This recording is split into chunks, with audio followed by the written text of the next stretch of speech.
প্রায় 1 ঘন্টা সময় একসাথে কাটালাম।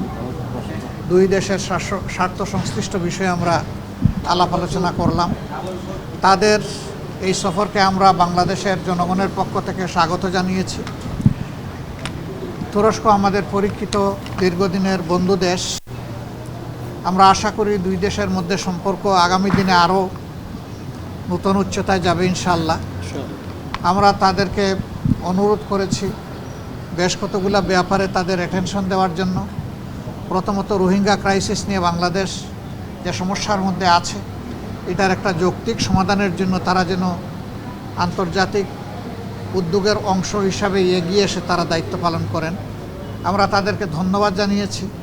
বর্তমানে বাংলাদেশে রোহিঙ্গাদের জন্য তারাই সর্বোচ্চ অনুদান দিয়ে চলছেন এবং গোড়া থেকে এখন পর্যন্ত তারা আছেন, তাদেরকে ছেড়ে যাননি।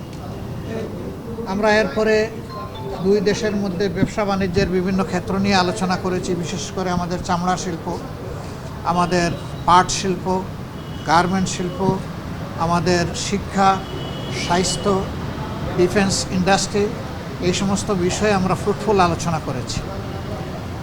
বাংলাদেশ সরকারের সাথে সহযোগিতা করার জন্য আমরা তাদেরকে আহ্বান জানিয়েছি।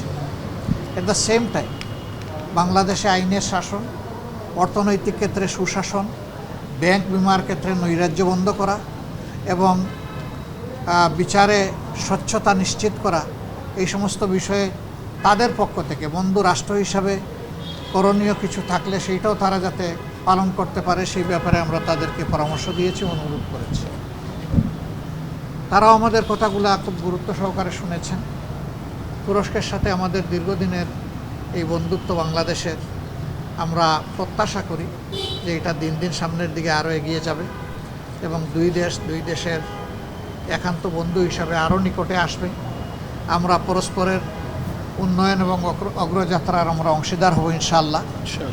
আমরা আশা করছি যে অব্যাহত এই সম্পর্কের মধ্য দিয়ে বাংলাদেশ এবং তুরস্ক বিশ্ববাসীর জন্য বিভিন্ন ক্ষেত্রে অবদান রাখতে সক্ষম হবে।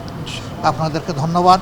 মোটামুটি এই বিষয়গুলোই আলোচিত হয়েছে আমাদের আজকের এই দীর্ঘ আলোচনা করতে গিয়ে। তো আনুষঙ্গিক অনেক বিষয় আসে, সেগুলো আলোচনা হয়েছে। Thank you. আমরা বিদায় নিতে পারি। তারা এনসিপির সাথে আলাদা বসবেন, এরপরে আগামীকালকে প্রধানমন্ত্রীর সাথে বসবেন।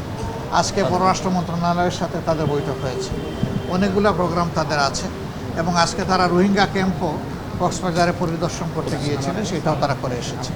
থ্যাংক ইউ আপনাদের। আসসালামু আলাইকুম।